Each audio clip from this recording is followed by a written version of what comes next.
건강하고 행복한 아티스트 임영웅님의 아침 첫 영상 되겠습니다. 제가 어제 주말에도 전달해드려 놓은 임영웅님의 근황 소식과 깜놀 쾌거 소식 정말 많이 준비가 되어 있습니다. 혹시 어제 못 보신 분들 계신다면 제가 정리해 놓은 임영웅님의 근황 소식들 꼭 한 번씩 확인해 보시기 바랍니다. 정말 깜짝 놀랄 이야기들이 많이 담겨져 있거든요. 아마 그 내용을 보시면 아티스트 임영웅님의 이 최근 근황이 이렇게 우리를 깜짝 놀래키고 있구나 라는 생각이 충분히 드시지 않을까라는 생각이 듭니다. 자, 그만큼 아티스트 임영웅님의 이 눈부신 영향력 그리고 근황 소식들 제가 하나하나 정리해서 전달을 드려보도록 하겠습니다. 자, 우선 아티스트 임영웅님의 이 영향력이 음악계, 나아가서는 뭐 광고계, 다양한 곳에서 눈이 부시게 빛나고 있다. 제가 여러 번 설명을 드린 거 아마 잘 기억이 나실 겁니다. 자, 그런데 이런 아티스트 임영웅님의 영향력, 당연히 유튜브 채널에서는 어떨까요? 당연히 빛납니다. 자, 이거는 6월 25일 날 올라온 유튜브 영상입니다. 바로 부산의 한 가톨릭 오케스트라 초청 음악회였는데요. 덕신성당이라는 곳에서 진행이 됐다고 합니다. 전 사실 이 천주교는 잘 모르지만 가톨릭이면 천주교로 알고 있습니다. 그래서 성당에서 이렇게 오케스트라 분들을 초청해가지고 이렇게 음악회를 열었는데 놀라운 건 무엇이냐. 이 음악회에 바로 아티스트 임영웅님의 사랑은 늘 도망가 노래가 이렇게 열창되어서 흘러나왔다라는 거 아니겠습니까? 종교의 벽을 뛰어넘어서 이렇게 임영웅님의 노래가 다양한 형태로 번져나가고 있는 것은 제가 최근에 전달드렸던 임영웅님의 이 모래알갱이 보면은 예명예술단이라는 이 오케스트라 예술단 악단에서 임영웅님의 모래알갱이를 또 굉장히 의미 깊게 전체 합주로 연주한 영상을 제가 소개를 해드려서 이 영상이 또 조회수가 3.8만 회나 돌파가 됐습니다. 그래서 많은 분들이 이 오케스트라 임영웅님의 모래알갱이 커버 연주를 보고 정말 가슴이 뛰었다, 감동적이었다 이런 이야기가 많았거든요. 이렇게 오케스트라 악단이나 아니면 이런 음악회에서 아티스트 임영웅님의 노래가 이렇게 흘러나오는 것은 그만큼 임영웅이란 가수의 파워가 절대적이기 때문에 이런 영향력이 나오고 있는 것이 아닌가라는 생각이 듭니다. 자, 그런데 이런 임영웅님의 영향력이 단순히 여기에서 끝이 났다면 제가 시작하지 않았겠죠? 자, 무슨 말이냐? 자, 여기 보이십니까? 국민가수 임영웅님의 모래알갱이를 커버하는 분들이요. 계속해서 쏟아지고 있습니다. 제가 뭐 얼마 전에도 한번 말씀을 드리기도 했었던 부분이지만 지금 보면 이 아티스트 임영웅님의 이 모래알갱이 보이세요? 대금 연주가 되고 있습니다. 독특하죠? 제가 뭐 검은고도 말씀드렸고 다양한 이 사례를 한 번씩 설명을 드렸는데 이번엔 이렇게 대금으로 또 임영웅님의 노래를 열창하고 계시는 열창이 아니죠. 연주하고 계시는 이런 커버 영상도 제가 볼 수가 있었습니다. 이런 아티스트 임영웅님의 유튜브 내에서의 파워 내리다 보니까 자, 제가 뭐 보여드렸던 뭐 소시 영상도 있고요. 유튜브 보이십니까? 모래알갱이 장송호라고 하는 분이 임영웅님의 모래알갱이를 이렇게 커버를 해주셨는데 자, 이분도 1일 전에 이 영상을 올렸습니다. 그래서 이분 이렇게 유튜브 채널에 들어가 보면은 굉장히 젊은 분이에요. 그리고 보니까 이렇게 가수 활동을 하고 있는 바로 공식 유튜브 채널입니다. 그래가지고 제가 볼 때는 트롯 가수 후배가 아닐까 싶습니다. 그래서 임영웅님의 노래를 보니까 모래알갱이만 부른 것이 아니라 쭉 내리다 보니 여기 보이세요? 계단 말고 엘리베이터. 네, 계단 말고 엘리베이터 노래도 이렇게 커버를 하셨던 걸 제가 찾을 수가 있었습니다. 그래서 이렇게 많은 후배 가수들, 또 많은 현역 가수들, 동료 가수들이 아티스트 임영웅님의 노래를 트롯 가수임에도 불구하고 열창한다는 얘기예요. 임영웅님이 트롯 가수다를 말씀드리는 게 아니라 임영웅님의 모래알갱이는 사실 아시다시피 발라드 곡으로 발매된 노래잖아요. 그런데 정작 이 트롯 가수 동료들이나 후배들, 장르가 다름에도 불구하고 이 발라드 곡을 열창한다는 얘기입니다. 그만큼 임영웅님의 영향력이 막강하기 때문이기도 하고, 장르의 다름은 있을지 몰라도 미스터 트롯이라는 트롯 방송 프로그램에서 정말 대성공을 이룬 선배 가수님의 노래이기 때문에, 비록 장르는 발라드일지라도 트롯 가수분들이 이렇게 임영웅님의 노래를 열창하는 게 아닌가. 또 뭐 계단 말고 엘리베이터도 이렇게 불렀던 것을 보면 이런 식으로 임영웅님의 후배분들, 동료 가수분들에게 그 영향력이 막강하게 번져나가는 것 같습니다. 그러다 보니 이런 기사도 올라왔어요. 코인 노래방에서 100번 부른 노래, 마지막이 아닌 시작입니다. 알고 보니 강원도에서 실버 트롯 경연대회가 열렸습니다. 쉽게 말해서 실버 세대 분들이 등장을 하여서 경연대회를 한 것인데, 여기에서 당연히 임영웅님의 별빛 같은 나의 사랑아가 열창이 됐습니다. 아내를 위한 노래를 부르며 눈물이 왈칵 쏟아졌다. 자, 이렇게 적혀져 있어요. 이 강원도에서 열린 실버 대회에서 우승자의 실력은 듣는 순간 다르다는 것을 알 수 있었다. 김종선 씨는 중후하고 단단한 목소리로 임영웅의 별빛 같은 나의 사랑아를 불렀고, 객석에서는 떼창이 흘러나왔다 라고 이야기를 합니다. 그래서 이 노래를 선곡한 이 김종선 씨의 사연을 들어보니 사실 아내에게 불러주고 싶은 노래였다라고 했는데, 예선에서 눈물이 왈칵 나오는 바람에 아내를 보고 원주 본선 이 현장에는 따라오지 말라고 했었다라고 합니다. 그런데 알고 보니까 몰래 응원 왔다라는 사실을 나중에서야 알았다. 그러면서 임영웅님의 이 별빛 같은 나의 사랑아를 사랑하는 아내분을 위해서 부른 분이 최우수상을 또 타셨다고 해요. 아무래도 임영웅님의 노래 자체가 이 실버 세대 분들에게서는 거의 인지도가 절대적이지 않습니까? 그러다 보니 제가 볼 때는 이분이거든요. 김종선이라고 하는 분, 아내분을 위해서 부른 별빛 같은 나의 사랑아가 현장에서 폭발적인 반응을 쏟아냈던 게 아닐까 싶습니다. 임영웅님은 팬분들을 위해서 부른 노래지만, 아시다시피 이 별빛 같은 나의 사랑아는 이제 나만 믿어요에 이어서 결혼식 축가 노래로도 굉장히 많이 불려지고 있는 노래이기도 합니다. 그래서 이렇게 아내분을 위한 노래로서도 대회에서 최우수상을 받지 않았나. 이렇게 선한 영향력을 펼쳐나가고 있는 아티스트 임영웅님에 대해 요즘 많은 분들이 근황 소식을 궁금해하고 계십니다. 제가 뭐 직접적인 근황 이야기도 앞선 영상을 통해서 말씀을 드리기도 했지만, 사실 임영웅님 하면 가장 기다려지고 있는 것이 콘서트 또는 2집 앨범 발매일 것이라고 생각이 듭니다. 그런데 이 2집 앨범 발매가 이루어지려면 우선 임영웅님의 음악 작업이 필요하잖아요. 그런데 아티스트 임영웅님이 최근 우리에게 전달된 소식 중에 우리 모두를 정말 깜짝 놀라게 만든 소식 중에 하나는 바로 아티스트 임영웅님의 이사 소식일 겁니다. 이 마포의 정말 대표주자라고 할 수 있는 메세나폴리스를 51억 원에 매수했다. 이 얘기가 부동산 업계에서도 엄청나게 번졌죠. 임영웅님의 정당한 능력과 이런 성공 신화가 널리 번졌다라는 건 많은 분들이 잘 알고 있는 스토리이기도 합니다. 자, 그런데 이 아티스트 임영웅님이 매수했다라고 하는 이 메세나폴리스, 자그마치 51억 원에 현찰로 구매했다라는 건 어찌 보면 부동산 투자 입장에서도 굉장히 큰 투자라고 할 수가 있습니다. 그런데 잘 생각해보면 아티스트 임영웅님의 이 메세나폴리스 구매, 제가 예전에 이런 말씀 드렸죠. 이 메세나폴리스가 있는 앞에 지하철역, 그 지하철 합정역 사거리에서 임영웅님이 고구마 장사를 하며 그때부터 지켜봤을 건물일 것이다 라고 말씀을 드렸습니다.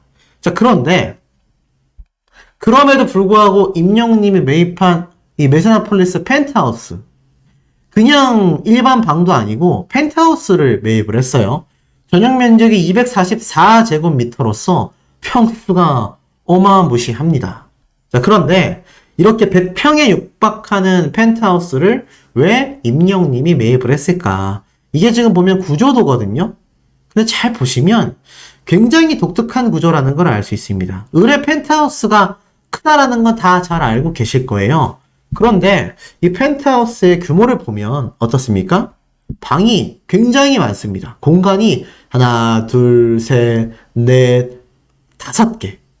5개의 공간이 있습니다. 여기 이제 마스터룸이라고 해서 임영웅님이 잠을 자는 안방이겠죠? 그리고 여기가 임영웅님이 라이브 방송을 했을 바로 드레스룸이 아닌가 싶습니다. 완전히 똑같이 생긴 구조는 아니지만 이런 형태라고 보시면 돼요.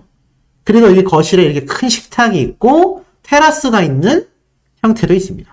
자, 그렇다면 여기도 이렇게 테라스가 있고 여기도 이렇게 테라스가 있을 만큼 최고층이거든요. 펜트하우스라는 건.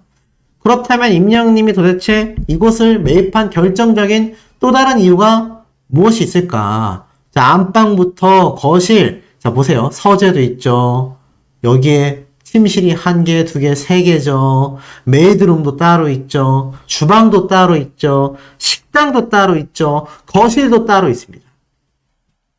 이게 혼자 살기에는 너무 거대하지 않습니까? 자, 그렇다면 이렇게 넓은 공간을 혼자 사는 연예인들이 임영웅님 한 명일까요? 아닙니다. 정말 많은 연예인들이 정말 넓은 집에서 거주를 하거든요. 제가 예전에 봤던 장면 중에 이 나 혼자 산다 방송 프로그램에 등장한 이 빅뱅의 태양 멤버의 집이 떠오릅니다. 이 태양이라는 멤버의 집도 당시 굉장히 넓어서 화제가 됐거든요. 굉장히 다양한 방, 드레스룸, 거실, 주방, 식탁, 그러면서 각각 집안의 이런 미술 작품들도 전시를 해놓은 모습을 볼 수가 있습니다. 그리고 임영웅님 같은 이 드레스룸도 당시에 공개가 됐었죠. 침실이 또 따로 있고요. 정작 침실에는 뭐 아무것도 없습니다. 자, 근데 제가 왜 이렇게 넓은 집안의 연예인들을 소개를 해드리느냐? 특히 가수들, 뮤지션들은요, 이런 거대한 공간에서 별도로 하는 작업이 있습니다. 자, 그 작업이 무엇일까요? 자, 이게 한 부동산 유튜브 채널에 올라온 임영웅님의 실제 펜트하우스 이 내부 영상이거든요. 임영웅님의 집 그대로를 촬영한 건 말이 안 되지만 임영웅님이 매수했다라고 하는 그 구조와 거의 동일한 구조의 영상이라고 합니다. 자, 들어가는 현관문부터 완전 으리으리합니다. 그러면서 이렇게 피아노도 있고 주방도 있고 다양한 공간이 이렇게 드러나죠. 자, 그런데 방이 너무 많아요. 하지만 아티스트 임영웅님은 뮤지션인데 물론 그냥 가수라면 이 빅뱅의 태양 같은 경우도 그렇지만 자, 그냥 가수라고 한다면 거주 목적으로만 사용을 할 겁니다. 그런데 임영웅님은 제 개인적인 생각이지만 다른 목적이 있어요. 자, 이렇게 많은 방 무엇을 할까요? 바로 음악 작곡 활동을 할 가능성이 매우 높다라는 생각이 듭니다.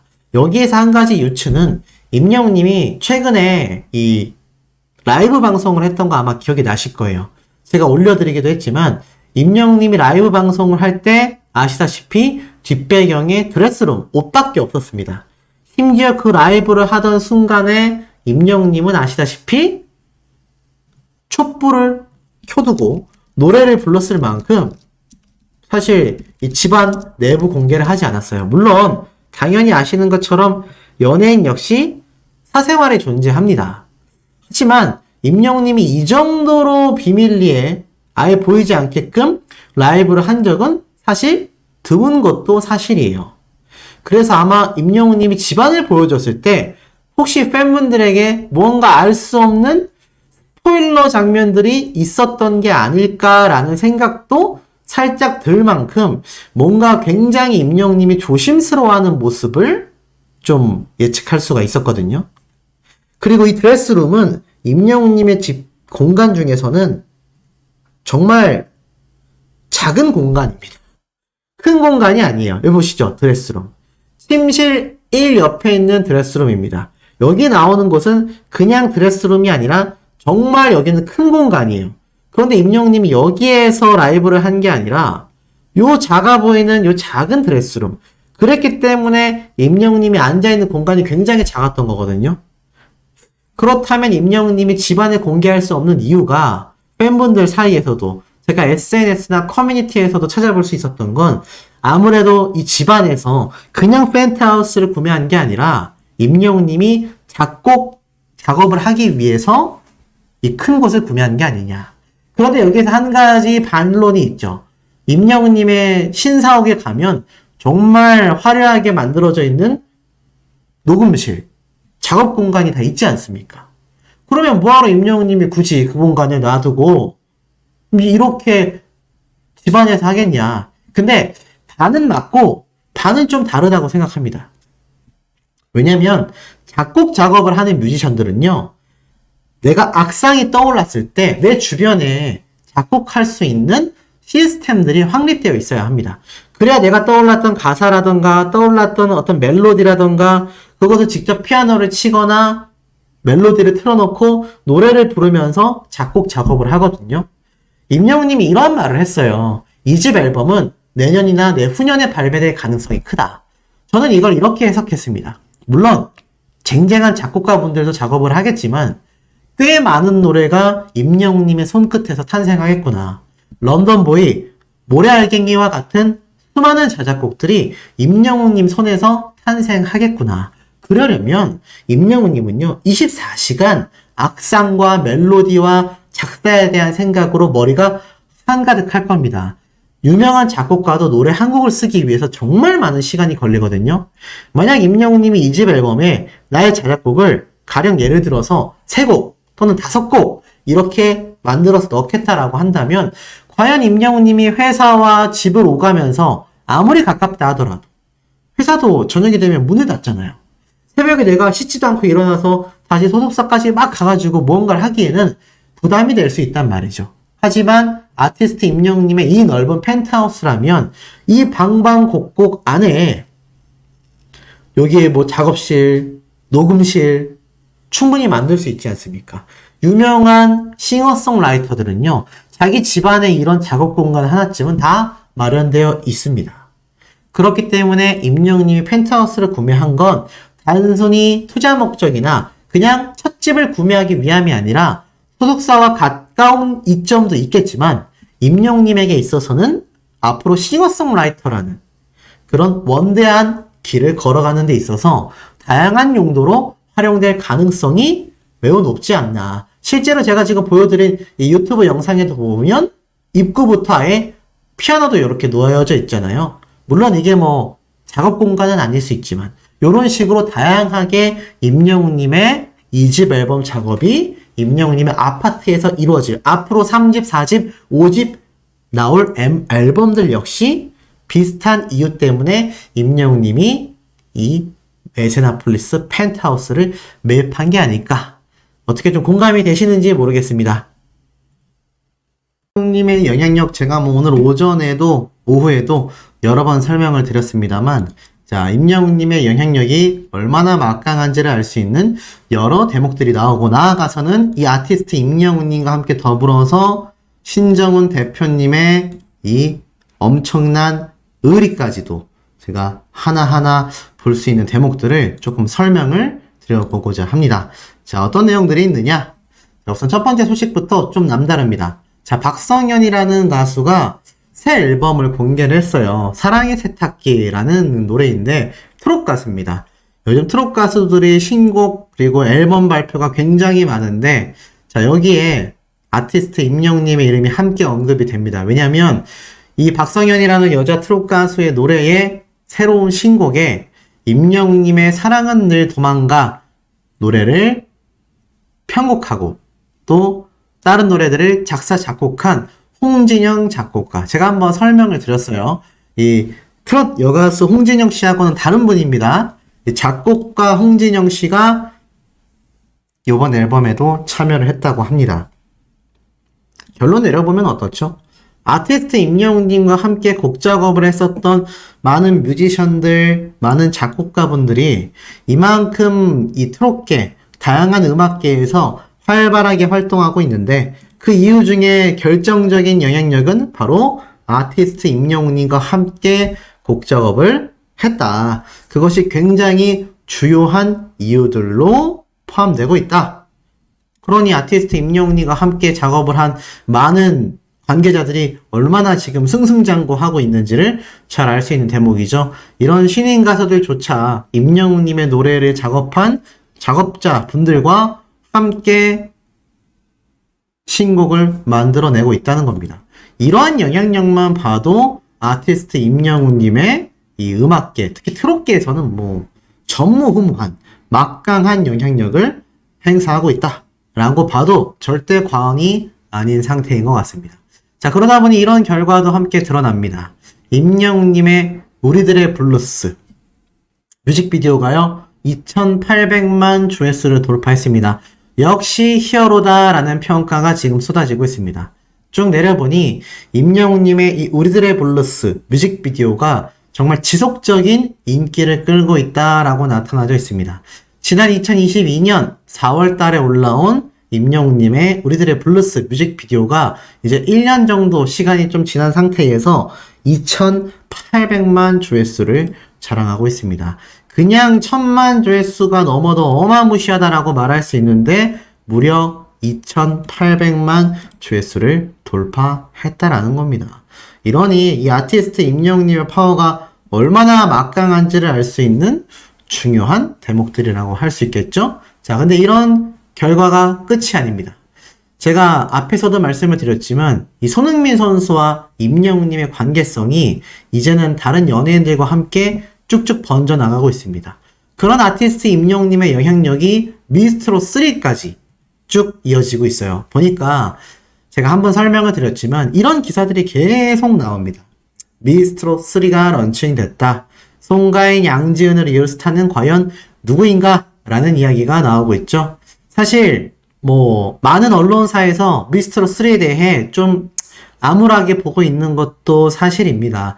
이 기사에서만큼은 오리지널의 힘을 보여줄 계획이다. 임영웅을 비롯한 양지은, 안성훈, 트롯맨들 등 스타들을 배출해냈다라고 하고 있지만 실질적으로는 어떨까요?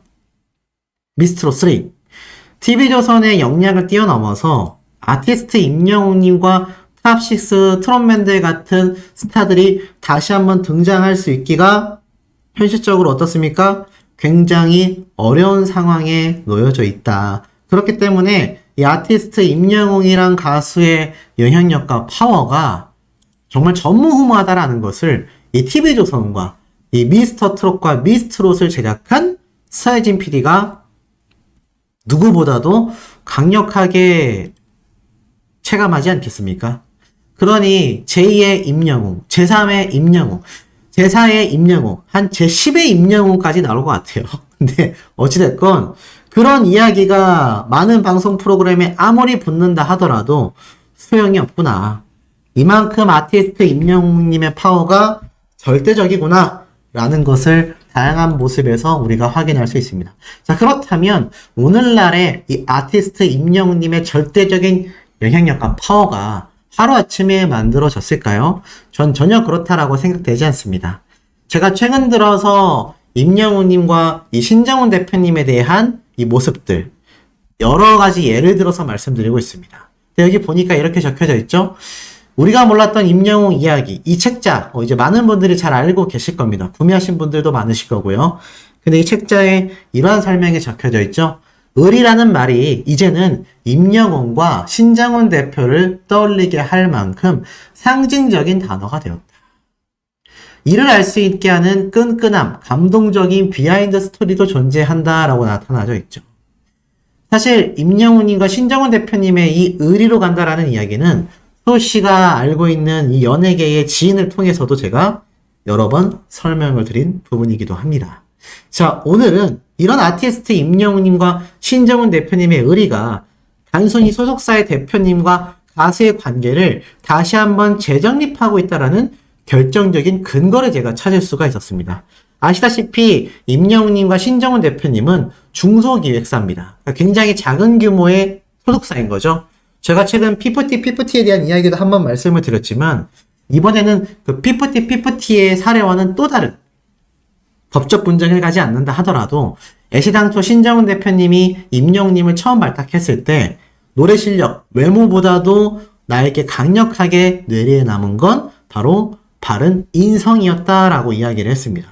자, 이 바른인성의 임영웅 님이 아시다시피 신정훈 대표님과의 의리를 꾸준히 지켰고, 제가 최근 전달드린 내용 중에 방시혁 대표 하이브에서 몇백억, 300억, 500억 이런 거액을 투자하여 임영웅님을 모셔오는 게 아니냐라는 썰이 있었던 루머 이야기, 제가 또 한번 예를 들어드렸죠.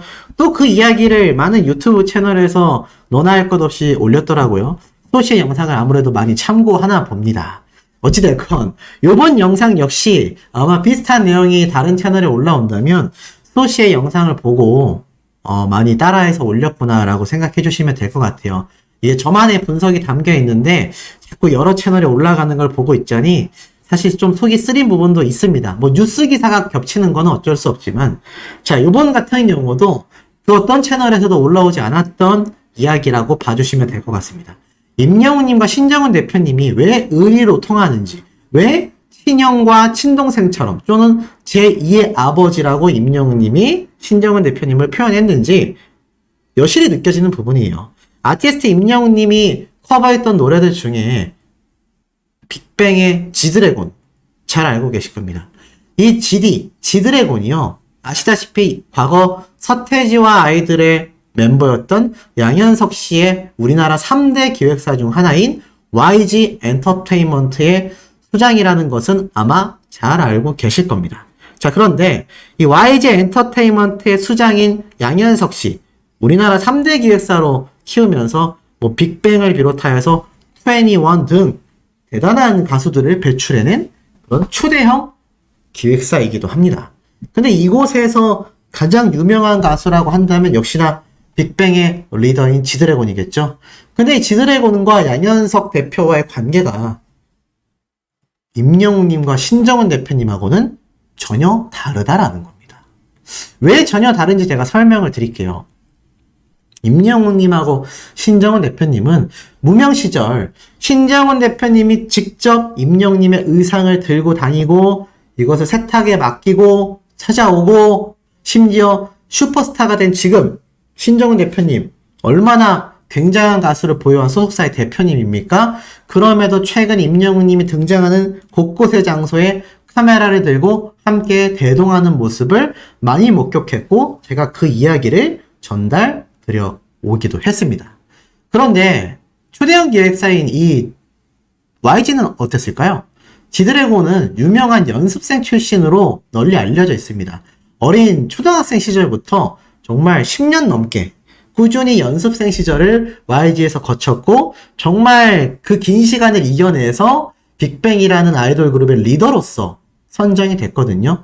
굉장한 도끼와 악기로도 유명합니다. 근데 이 지드래곤 연습생 시절에 소속사인 YG 엔터테인먼트 양현석 대표가 뭐라고 했을까요? 이러한 말을 했습니다. 지용아, 너 다시 연습생 시절로 돌아갈래? 너 이렇게 하면 돌아가야 돼. 너 집에 돌아가고 싶어? 라는 식으로 당시 다른 연습생 멤버들 앞에서 굉장한 핍박을 주기도 했습니다. 물론 지드래곤은 이렇게 한 방송에서 얘기를 했어요. 심한 말을 먼저 하고 난 뒤에 다른 가수들 앞에서 나쁜 얘기를 하지 않는다. 우리 소속사의 대표님은 그런 분이다.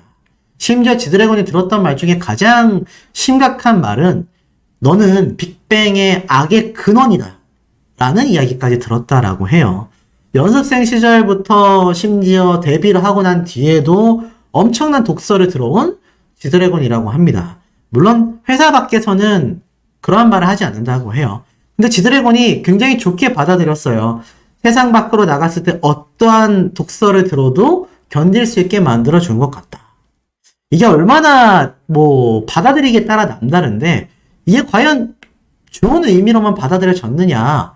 그렇지 않은 것 같습니다. 이 연예계에서는 이 양현석 대표가 굉장한 독설가로 유명하다고 해요. 어떠한 말이 있었냐? 상처받은 아티스트가 수두룩했는데 어느 정도까지 했느냐? 이 21의 CL이라고 하는 걸그룹 멤버가 있거든요. 근데 이 걸그룹 멤버가 하루는 리허설을 하고 있는데 이 양현석 대표가 찾아왔다라고 합니다.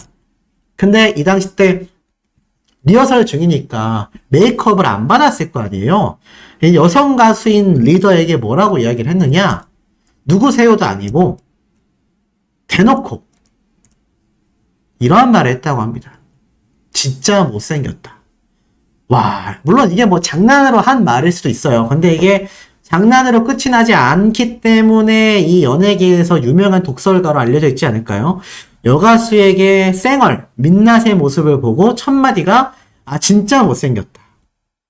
이렇게 말을 했다고 해요. 지드래곤에게는 너는 빅뱅에서 악의 근원이다. 심지어 다른 멤버들에게조차 이러한 말은 끊임없이 아티스트에게 칭찬은 못할 망정 그냥 못생겼다라고 한 말에 당시에 이 여성 멤버가 굉장히 섭섭했었다라고 고백을 해요. 그러면서 이 산다라 박이라는 또 다른 멤버에게도 춤을 보고서는 이렇게 얘기했다고 합니다. 이 춤춘 모습을 보고 너는 살 좀 쪄야겠다. 초딩 같아. 초등학생 같다라고 했다는 거예요. 그러면서 역대급 독설은 이러한 말을 했다고 합니다. 산다라 박에게 다라야 너는 이 바스트가 없지만 좀 더 내밀었으면 좋겠다. 와 이거는 여성에게 너무 치욕적인 말 아니겠습니까? 소속사의 대표라는 사람이 이게 뭐 장난으로 한 말인지 그 안에 의미 깊은 뼈가 있는 말인지는 중요치 않습니다.